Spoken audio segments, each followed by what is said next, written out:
I'm the CEO of ProofSuite, and we are a blockchain company that simply allows people to put assets on the blockchain. These include properties and company equity. So, more and more real-world assets are becoming tokenized and added to blockchains like Ethereum. And we have more ICOs launching every day. Today we got houses going up, we got construction projects going up, we got equities and other kind of securities going onto the blockchain. And if you go to places like ICO Alert, you'll see quite a few ICOs. I think there are something like 3 or 4 ICOs launching a day. That's a major shift from a few months ago when you maybe only had one good one every month. And blockchain's a new technology. I mean, you got forking, you have code audits. When you put smart contract code up there, it's immutable. It can't be changed. And so if you're going to be holding millions of dollars in these contracts, you probably need to get it audited. You have off-chain transactions that's becoming a thing. Millions of dollars an hour, soon billions of dollars an hour, maybe even millions of dollars a second. At some point, you have oracles that send data in. I remember there was the Mayweather fight recently, and there was a smart contract that had thousands of dollars inside of it because people were betting on whether Mayweather or McGregor was going to win the fight. But the problem was the website that they were getting the data from changed its format and completely the whole thing malfunctioned. So I mean, these are really serious issues we have to deal with when we have money sitting inside of smart contracts and we don't have human intervention. And that's really the promise of blockchain, right? Is you don't have to have the intermediaries and you can rely on code. But we serve as a sort of mission control because we think of blockchain as this frontier. It's a new place for all of us, even the people who've been there from the beginning. It's fairly new, and there's still much to be explored, and there's still much to be seen. But even today, we have all of this money, billions and billions of hundreds of billions of dollars on the chain. And so Proof acts as a mission control mechanism. Let me give you an example of a company that we worked with, a phenomenal company that's here. It goes by the name of FuseCard, and Fuse is leveraging Proof technology to introduce a very innovative solution, and you should definitely check out this card. I think some of the Fuse guys are in the back. It has a built-in display on the card, right? And it's phenomenal. I love this card. I take it everywhere I go.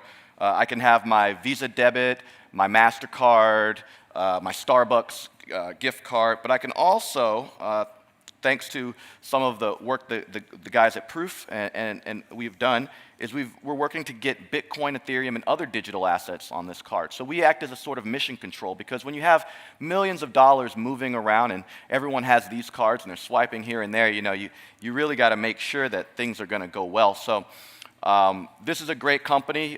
They're actually leveraging our platform to launch their ICO. We have a great tool for that. But it's not just about launching your ICO. It's about actually making sure that after it, your ship, as you will, stays in orbit, and if you need it to, comes down safely. And that's something that's really, really important. So we power this mobile application. And like Jason introduced, you can create a token in about 20 seconds on our platform. If you use our desktop website, you can go to beta.proofdashboard.com, and you can say, I want to create a bond, I want to create a tokenized intellectual property that I want to sell and put onto a market, and we actually have a marketplace that you can leverage, etc. So we have about 10,000 users right now, but the thing about creating tokens is you also need sometimes, if you're a bigger company or even a small business, you might need legal agreements, and it varies by jurisdiction. So we provide legal agreement generators for tokens that you can actually attach to your smart contracts to give them some kind of legal precedent. So like I said, mission control. Now, what I'm really excited to talk about today, and we've been at this for about a year and a half, is this. And I have 2 pictures of it because I'm really excited. I love this thing. It's a peer-to-peer, censorship-resistant desktop application that allows people to trade all kinds of tokenized assets in a purely decentralized fashion without any third parties like a Coinbase or anyone like that. It's very similar to the way EtherDelta works, but it's a desktop application. And this example here has a luxury villa in Dubai. If you click the photos button, a bunch of photos would come down. But what's really interesting is that how do you know, and if you go to our platform today, you'll see a bunch of properties out there that you can actually buy tokens for. You see $1, you can spend $1, you can buy a piece of property in Korea today on our platform, yes.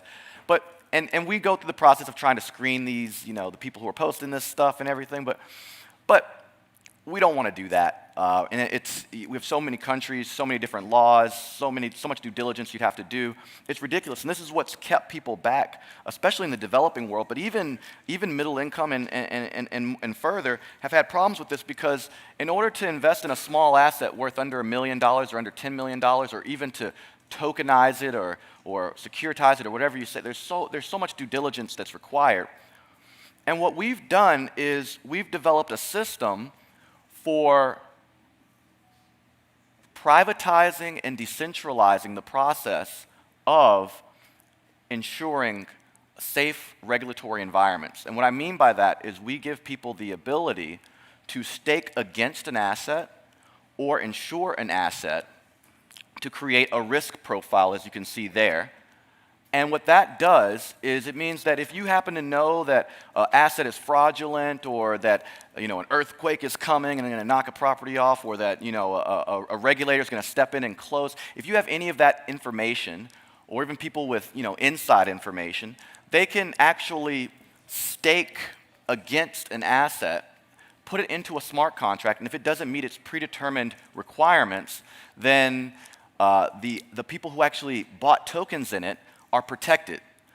And so it's quite interesting, and it's a double-sided insurance market. And what it really does is it protects retail investors. And what we don't have is enough of that. We have all these exchanges closing down in China.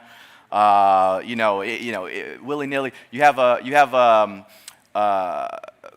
China, North Korea. So you have censorship problems, but then you also have people who run the exchanges who are corrupt, so or get hacked. And so anyone with money on the exchanges, anyone who's been into blockchain long enough here will probably tell you, hey, don't keep your money in an exchange, right? And that means don't invest. And so this is a system for actually protecting retail investors. It's providing a safe environment for trading, and we're really focused on using best-in-class standards. And I think we should all be working together to build on top of existing standards and take it a step further as we go forward. And we strive to work with the community to do that. So we do have a proof token. We closed our pre-sale about a few weeks ago, and we raised, I think, $1.7 million. This is actually a really cool token. It's got quite a few things going on, but it really powers this whole system I just described to you. If you want to learn more about Proof, please check out proofsuite.com. I mean, we have about 10 products out there that are currently in use, from legal agreement generators and other peripheral products that'll help you manage your token portfolio and things like that. And I welcome you to come by and say hello. We're right out front of the entrance here, and we'd be happy to talk to you. Thank you so much for your time, and may the proof be with you.